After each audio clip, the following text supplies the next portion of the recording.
আসসালামু আলাইকুম। আমি যে তিনটা করে ডিম দিছিলাম দুইটার বাসায়, তো এটার কিন্তু বাচ্চা ফুটছে। দেখি কয়টা ফুটছে। ওইটার তো সাদাটার দুইটা ফুটছিল, এটার দেখি কয়টা ফুটছে। এটা কিন্তু অনেক মারাত্মক, এটা মানে ঠোকর দেয়, ঠিক আছে।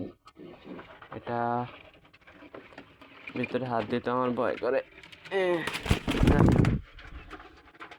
ইনশাআল্লাহ, আলহামদুলিল্লাহ, এটাতে দুইটা ফুটছে। দেখি আরেকটা আছে, আরেকটা দেখি কি অবস্থা। এটা মনে হয় ফুটবে না, আর মনে হয় ফুটবেও। দেখি কি হয়, আল্লাহ ভরসা।